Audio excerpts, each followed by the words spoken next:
Good morning बच्चों, मैं B L Agarwal आज आपको इस लेक्चर में फिनेंशियल मैनेजमेंट का एक chapter capital budgeting topic profitability index और इसी को बेनिफिट कॉस्ट रेशियो भी बोलते हैं का एक प्रॉब्लम सोल्व करके समझाने का कोशिश करूंगा। उम्मीद करूंगा आपको जरूर समझ में आएगा। सबसे पहले आप देखिए प्रॉफिटेबिलिटी इंडेक्स या बेनिफिट कॉस्ट रेशियो क्या है। PV of cash inflow divided by PV of cash outflow या इनिशियल इन्वेस्टमेंट। तो पीवी ऑफ कैश इनफ्लो को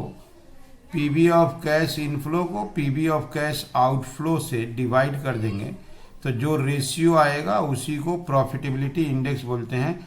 आप उसको ग्रॉस प्रॉफिटेबिलिटी इंडेक्स के नाम से भी पुकार सकते हो, that is GPI.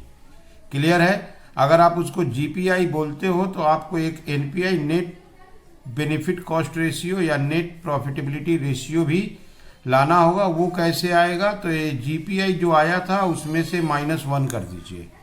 GPI -1 is NPI. और आप एक काम कर सकते हो, net present value NPV divided by PV of cash outflow, तो भी अगर करेंगे तो डायरेक्ट आ जाएगा। तो चलिए प्रॉफिटेबिलिटी इंडेक्स का एक प्रॉब्लम सोल्व करके समझने का कोशिश करते हैं। ठीक है, ये रख दिया आपके सामने एक problem. A project requires an initial investment. Project में इनिशियली 6 लाख का जरूरत होगा, लाइफ उसका 5 ईयर्स है और एनुअल कैश इनफ्लो दिया हुआ है 5 ईयर्स तक। फर्स्ट ईयर में 120, सेकेंड ईयर में 160, third year 2 lakh, fourth year 240 and fifth year 80,000। Cash inflow दिया है, डिस्काउंट रेट 15% है, बोला है प्रॉफिटेबिलिटी इंडेक्स कैलकुलेट कीजिए। तो सबसे पहले हमको एनपीवी की तरह सोल्व करना होगा। ये जो कैश इनफ्लो है उसको 15% से डिस्काउंट करा के प्लस करेंगे तो आपका पीवी ऑफ कैश इनफ्लो आ जाएगा। पीवी ऑफ कैश इनफ्लो को PV of cash outflow that is 6 lakh से डिवाइड करेंगे तो प्रॉफिटेबिलिटी इंडेक्स आ जाएगा, जिसको हम लोग जनरली पीआई बोलते हैं। ठीक है, तो फिर एनपीआई निकाल देंगे, जीपीआई -1 कर देंगे तो एनपीआई भी हो जाएगा। तो चलिए इसको सोल्व करके देखते हैं। ये रख दिया आपके सामने format computation of PV of cash inflow year. सबसे पहला बात 5 ईयर तक का डिटेल था, 1, 2, 3, 4 and 5। Cash inflow 1,20,000 first year, second year 1,60,000, third year 2 lakh, fourth year 2,40,000 and last year 80,000। हमको पीवी फैक्टर लेना है, 15% दिया हुआ नहीं है। इस फॉर्मूला के हेल्प से आ जाएगा 1 डिवाइडेड बाई 1.15, 15%, रिजल्ट आएगा 0.870।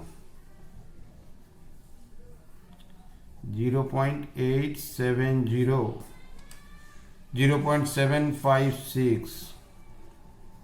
थर्ड ईयर में 0.656, 0.572, 3 डिजिट ले रहे हैं, 0.497।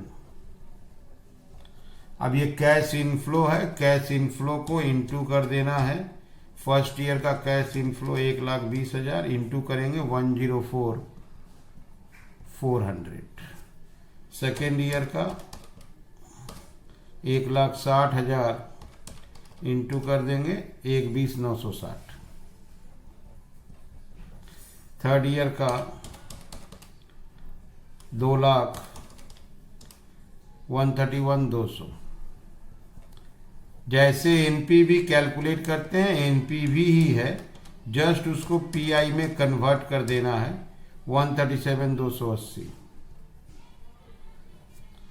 Last 0.497 into 80,000 39,760। ये हो गया आपका पीवी ऑफ कैश इनफ्लो। इसको प्लस कर देते हैं तो PV of cash inflow total हो जाएगा 39,760 प्लस 137,280 प्लस 131,200 प्लस 120,960 प्लस 104,400, ये आ गया 533,600। ठीक है, अब हम लोग जीपीआई कैलकुलेट करते हैं, ग्रॉस प्रॉफिटेबिलिटी इंडेक्स, इसको हम लोग जीपीआई भी पुकारते हैं। PV of cash inflow, PV of cash outflow. PV of cash inflow था 533,400। इनिशियल इन्वेस्टमेंट ही कैश आउटफ्लो माना जाता है, दैट इज 6 लाख। 0.89, ठीक है। हम लोग पीवी ऑफ कैश इनफ्लो 533,400 को initial investment PV of cash outflow 6 lakh से डिवाइड कर दिए, आंसर आया 0.89। अब हम लोग चाहे तो और एक चीज कर सकते हैं, नेट प्रॉफिटेबिलिटी इंडेक्स, एनपीआई भी ला सकते हैं। ये होगा GPI minus 1, 0.89 minus 1 that is 0.11, किंतु निगेटिव। इसको और एक तरीका है, NPI equal to NPV, PV of cash inflow. NPV, NPV कैसे होगा, तो PV of cash inflow 533,400 minus cash outflow 6 lakh divided by 6 lakh. 533,400 minus 6 lakh, ऊपर निगेटिव आ गया, डिवाइडेड बाई 6 लाख, 0.11। देखिए वही सेम चीज आया। ठीक है, तो सबसे पहले अगर प्रॉफिटेबिलिटी इंडेक्स निकालना है तो आप पहले एनपीवी की तरफ बढ़ो। ईयर दिया था, कैश इनफ्लो दिया था, 15% पे डिस्काउंट कराना था, डिस्काउंट करा के इसको ऐड कर दिए, ये हो गया पीवी ऑफ कैश इनफ्लो। अगर एनपीवी निकालना है तो इसमें से 6 लाख आउटफ्लो माइनस कीजिए, एनपीवी आ जाएगा। हम लोग को प्रॉफिटेबिलिटी इंडेक्स निकालना था, तो PV of cash inflow divided by PV of cash outflow 0.89 आया, इसको हम लोग जीपीआई दिए।